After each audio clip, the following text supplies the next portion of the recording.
कार्तिक मास के बृहस्पति भगवान की कथा एवं आरती। तो एक बार बोलिए प्रेम से बृहस्पति भगवान की जय, लक्ष्मी माता की जय। कि प्राचीन समय की बात है, भारत वर्ष में एक राजा राज्य करता था। वह बड़ा प्रतापी और दानी था। वह नित्य गरीबों और ब्राह्मणों की सेवा सहायता करता था। वह प्रतिदिन मंदिर में भगवान दर्शन करने जाता था, लेकिन यह उसकी रानी को अच्छा न लगता। न वह व्रत करती और न ही किसी को एक पैसा दान में देती। राजा को भी ऐसा करने से मना किया करती। एक समय की बात है कि राजा शिकार खेलने वन को चले गए। घर पर रानी और दासी थी। उस समय गुरु बृहस्पति साधु का रूप धारण कर राजा के दरवाजे पर भिक्षा मांगने आए। साधु ने रानी से भिक्षा मांगी तो वह कहने लगी, हे साधु महाराज, मैं इस दान और पुण्य से तंग आ गई हूँ। आप कोई ऐसा उपाय बताए जिससे यह सारा धन नष्ट हो जाए और मैं आराम से रह सकूं। साधु रूपी बृहस्पति देव ने कहा, हे देवी, तुम बड़ी विचित्र हो। संतान और धन से भी कोई दुखी होता है। अगर तुम्हारे पास अधिक धन है तो इसे शुभ कार्यों में लगाओ, जिससे तुम्हारे दोनों लोक सुधरे। परंतु साधु की इन बातों से रानी खुश नहीं हुई। उसने कहा कि मुझे ऐसे धन की आवश्यकता नहीं जिसे मैं दान में दूं तथा जिसको संभालने में ही मेरा सारा समय नष्ट हो जाए। साधु ने कहा, यदि तुम्हारी ऐसी इच्छा है तो जैसे मैं तुम्हें बताता हूँ तुम वैसे ही करना। बृहस्पतिवार के दिन तुम घर को गोबर से लिपना, अपने केसे को पीली मिट्टी से धोना, केसे को धोते समय स्नान करना, राजा से हजामत बनाने को कहना, भोजन में मांस मदिरा खाना, कपड़ा धोबी के यहाँ धुलने डालना। इस प्रकार 7 बृहस्पतिवार करने से तुम्हारा समस्त धन नष्ट हो जाएगा।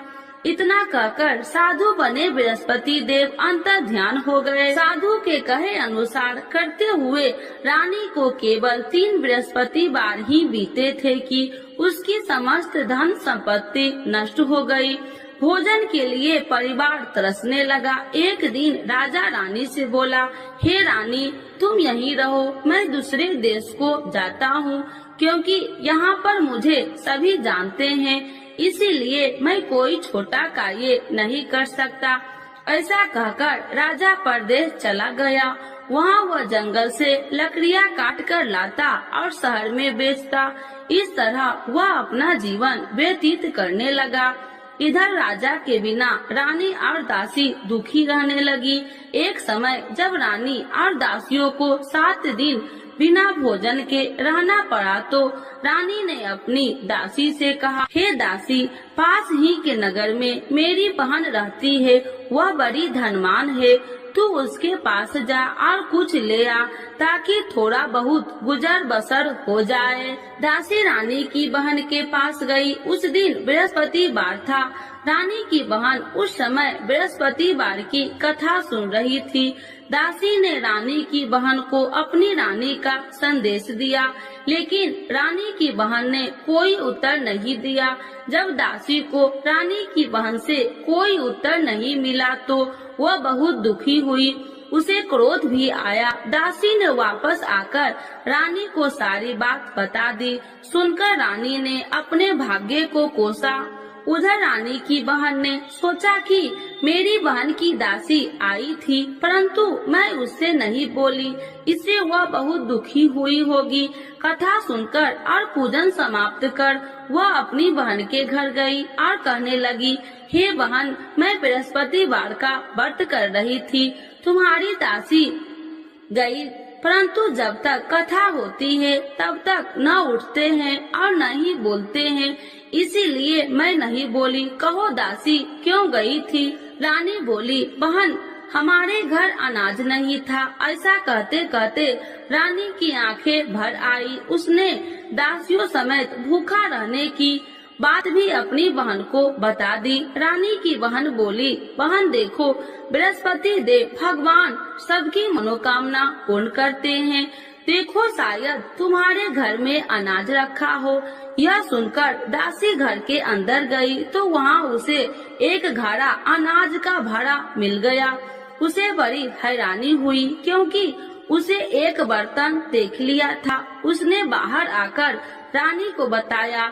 दासी रानी से कहने लगी, हे रानी, जब हमको भोजन नहीं मिलता तो हम व्रत ही तो करते थे, इसीलिए क्यों न इनसे व्रत और कथा की विधि पूछ ली जाए, हम भी व्रत किया करेंगे।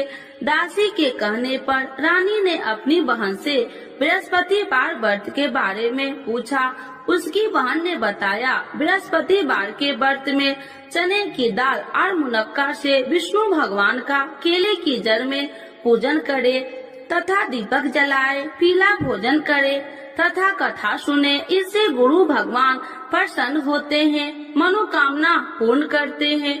व्रत और पूजन की विधि बताकर रानी की बहन अपने घर लौट आई। रानी और दासी दोनों में निश्चय किया कि बृहस्पति देव भगवान का पूजन जरूर करेंगे। 7 रोज बाद जब बृहस्पतिवार आया तो उन्होंने व्रत रखा।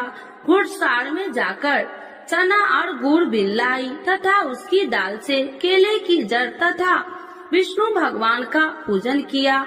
अब पीला भोजन कहाँ से लाए? दोनों बड़ी दुखी हुई, परंतु उन्होंने व्रत किया था, इसीलिए बृहस्पति देव भगवान प्रसन्न थे। एक साधारण व्यक्ति के रूप में वे दोनों थालों में सुंदर पीला भोजन लेकर आए और दासी को देकर बोली, हे दासी, यह भोजन तुम्हारे लिए और तुम्हारी रानी के लिए है, इसे तुम दोनों ग्रहण करना। दासी भोजन पाकर बहुत प्रसन्न हुई। उसने रानी को सारी बात बताई। उसके बाद से वे प्रत्येक बृहस्पतिवार को गुरु भगवान का व्रत और पूजन करने लगी। बृहस्पति भगवान की कृपा से उनके पास धन हो गया, परंतु रानी फिर पहले की तरह आलस करने लगी। तब दासी बोली, देखो रानी, तुम पहले भी इसी प्रकार आलस करती थी, तुम्हें धन रखने में कष्ट होता था, इस कारण सभी धन नष्ट हो गया। अब गुरु भगवान की कृपा से धन मिला है तो फिर तुम्हें आलस होता है। बड़ी मुसीबतों के बाद हमने ये धन पाया है, इसीलिए हमें दान पुण्य करना चाहिए। अब तुम भूखे मनुष्य को भोजन कराओ, प्याव लगवाओ, ब्राह्मणों को दान दो, कुआं, तालाब, बावड़ी आदि का निर्माण कराओ, मंदिर, पाठशाला बनाकर ज्ञान दो, कुमारी कन्याओं का विवाह करवाओ, अर्थात धन को शुभ कार्यों में खर्च करो, जिससे तुम्हारे कुल का यश बढ़ेगा तथा स्वर्ग की प्राप्ति हो और पितृ प्रसन्न हो। दासी की बात मानकर रानी शुभ कर्म में करने लगी, उसका यश फैलने लगा। एक दिन रानी और दासी आपस में विचार करने लगी कि जाने राजा किस दशा में होंगे, उनकी कोई खोज खबर भी नहीं है। उन्होंने श्रद्धा पूर्वक गुरु बृहस्पतिवार भगवान से प्रार्थना की, राजा जहाँ कहीं भी हो शीघ्र वापस आ जाए। उधर राजा परदेश में बहुत दुखी रहने लगा। वह प्रतिदिन जंगल से लकड़ियाँ बीन कर लाता और उसे शहर में बेचकर अपने दुखी जीवन को बड़ी कठिनता से व्यतीत करता। एक दिन दुखी हो अपनी पुरानी बातों को याद करके वह रोने लगा और उदास हो गया। उसी समय राजा के पास बृहस्पति देव साधु के भेष में आकर बोले, हे लकड़हारे, तुम इस सुनसान जंगल में किस चिंता में बैठे हो, मुझे बतलाओ। यह सुन राजा के नेत्रों में जल भर गया और साधु की वंदना कर राजा ने अपनी संपूर्ण कहानी सुना दी। महात्मा दयालु होते हैं। वे राजा से बोले, हे राजा, तुम्हारी पत्नी ने बृहस्पति देव के प्रति अपराध किया था, जिसके कारण तुम्हारी यह दशा हुई। अब तुम चिंता मत करो, भगवान तुम्हें पहले से अधिक धन देंगे। देखो, तुम्हारी पत्नी ने बृहस्पतिवार का व्रत प्रारंभ कर दिया है। अब तुम भी बृहस्पतिवार का व्रत करके चने की दाल व गुड़ जल के लोटे में डालकर केले का पूजन करो। फिर कथा कहो या सुनो, भगवान तुम्हारी सब मनोकामनाओं को पूर्ण करेंगे।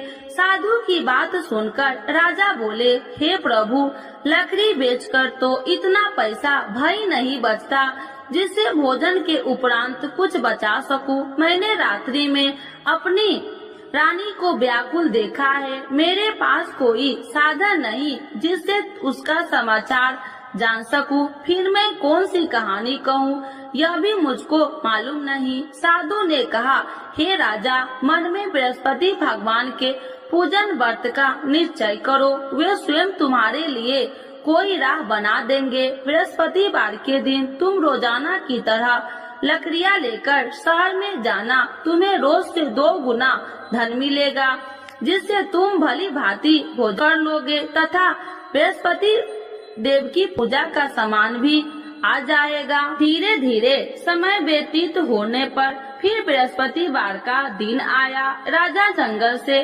लकड़ियाँ काटकर शहर में बेचने लगा।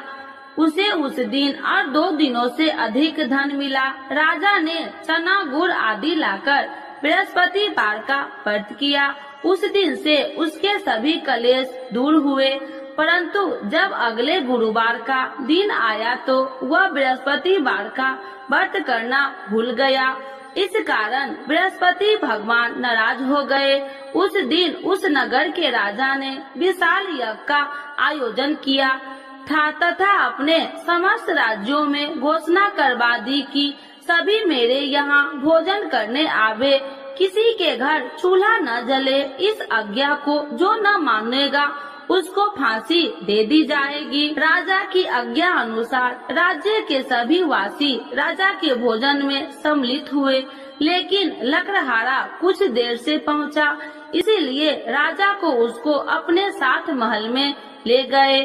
जब राजा लकड़हारे को भोजन करा रहे थे तो रानी की दृष्टि उस खूंटी पर पड़ी जिस पर उसका हार लटका हुआ था। उसे हार खूंटी पर लटका दिखाई नहीं दिया। रानी को निश्चय हो गया कि मेरा हार इस लकड़हारे ने चुरा लिया है। उसी समय सैनिक बुलाकर उसको जेल में डलवा दिया। लकड़हारा जेल में विचार करने लगा कि जाने कौन से पूर्व जन्म के कर्म से मुझे यह दुख प्राप्त हुआ है। आज जंगल में मिले साधु को याद करने लगा। तत्काल बृहस्पति देव साधु के रूप में प्रकट हो गए और कहने लगे, अरे मूर्ख, तूने बृहस्पति देवता की कथा नहीं की, इसी कारण तुझे यह दुख प्राप्त हुआ है। अब चिंता मत कर, बृहस्पतिवार के दिन जेल खाने के दरवाजे पर तुझे 4 पैसे पड़े मिलेंगे। उनसे तू बृहस्पतिवार की पूजा करना तो तेरे सभी कष्ट दूर हो जाएंगे। अगले बृहस्पतिवार उसे जेल के द्वार पर 4 पैसा मिले। राजा के पूजा का सामान मंगवाकर कथा कही और प्रसाद बांटा। उसी रात्रि में बृहस्पति देव ने उस नगर के राजा को स्वप्न में कहा, हे राजा, तूने जिस जेल में बंद किया है उसे कल छोड़ देना, वह निर्दोष है। राजा प्रातः काल उठा और खूंटी पर हार टंगा देकर लकड़हारे को बुलाकर क्षमा मांगी तथा राजा के योग्य सुंदर वस्त्र आभूषण भेंट कर उसे विदा किया। गुरुदेव की आज्ञा अनुसार राजा अपने नगर को चल दिया। राजा जब नगर के निकट पहुंचा तो उसे बड़ा ही आश्चर्य हुआ। नगर में पहले से अधिक बाग, तालाब और कुएं तथा बहुत सी धर्मशालाएं, मंदिर आदि बने हुए थे। राजा ने पूछा कि यह किसका बाग और धर्मशाला है।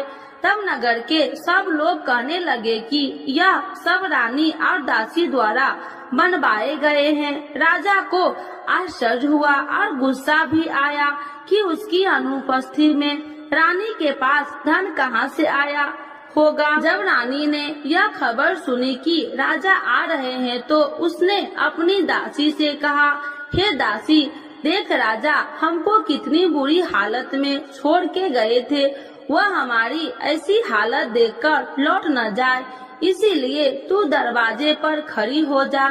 रानी की आज्ञा अनुसार दासी दरवाजे पर खड़ी हो गई और जब राजा आए तो उन्हें अपने साथ महल में लिवा आई। तब राजा ने क्रोध करके अपनी तलवार निकाली और पूछने लगी, बताओ यह धन तुम्हें कैसे प्राप्त हुआ। तब रानी ने सारी कथा कह सुनाई। राजा ने निश्चय किया कि मैं रोजाना दिन में 3 बार कहानी कहा करूँगा और रोज व्रत किया करूँगा। अब हर समय राजा के दुपट्टे में चने की दाल बंधी रहती तथा दिन में 3 बार कथा कहता। एक रोज राजा ने विचार किया कि चलो अपनी बहन के यहाँ हो आऊं। इस तरह का निश्चय कर राजा घोड़े पर सवार हो अपनी बहन के यहाँ चल दिया।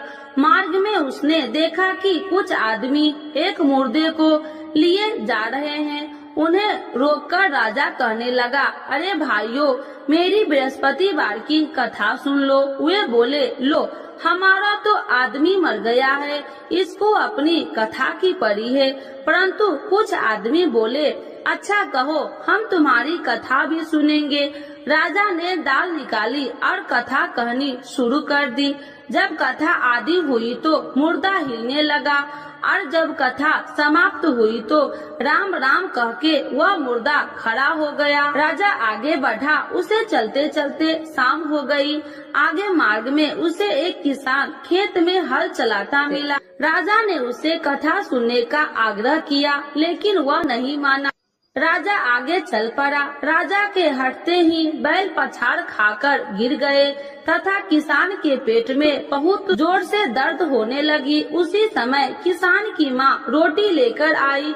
उसने जब देखा तो अपने पुत्र से सब हाल पूछा।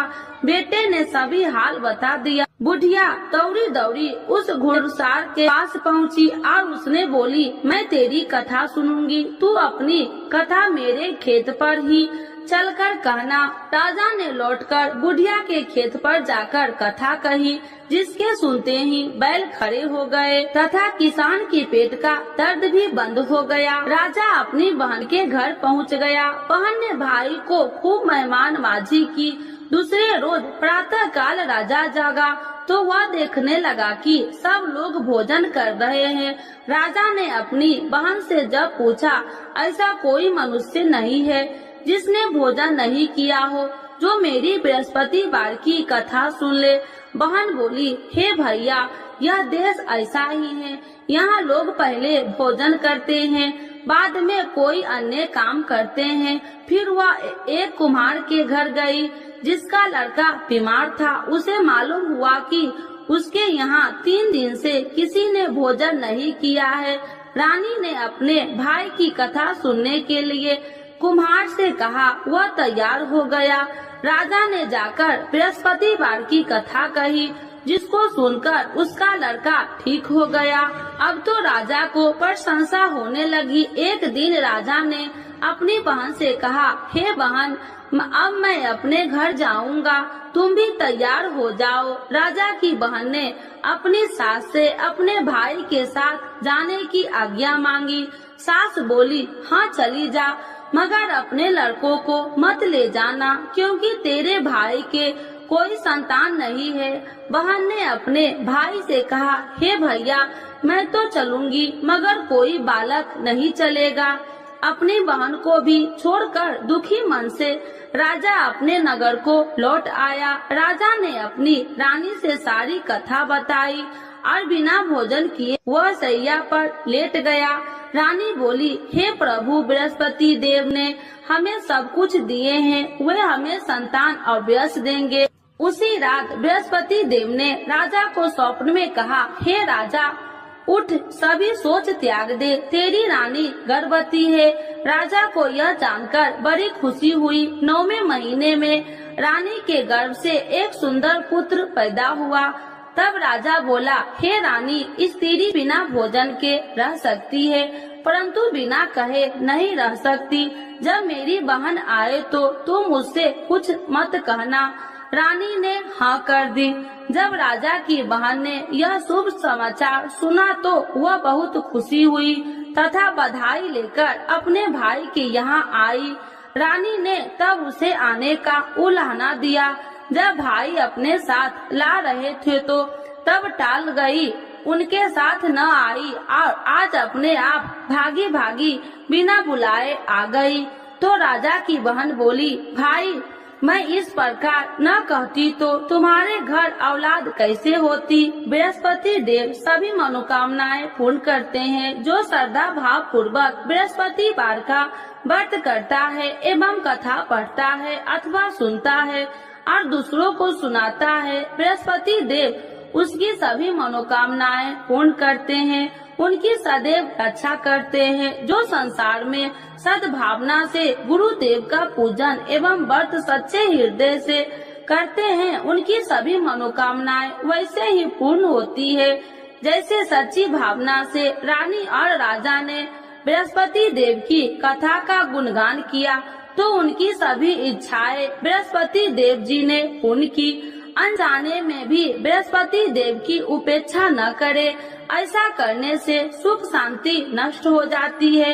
इसीलिए सबको कथा सुनने के बाद प्रसाद लेकर जाना चाहिए। हृदय से उनका नमन करते हुए जयकारा बोलना चाहिए। तो एक बार बोलिए प्रेम से बृहस्पति भगवान की जय, विष्णु भगवान की जय, लक्ष्मी माता की जय। आरती श्री बृहस्पति देव की। ओम जय बृहस्पति देवा, स्वामी जय बृहस्पति देवा, छीने छीने भोग लगाऊं, छीने छीने भोग लगाऊं, कदली फल में बा।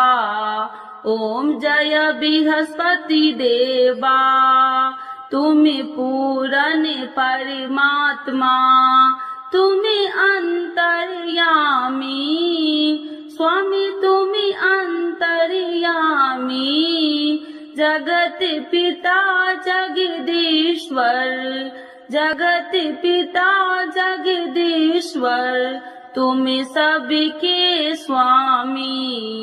ओम जय बृहस्पति देवा, चरणामृत निज निर्मल, सब पातक हरिता, स्वामी सब पातक हरिता, सकल मनोरथ दायकी, सकल मनोरथ दायकी, कृपा करो भरता।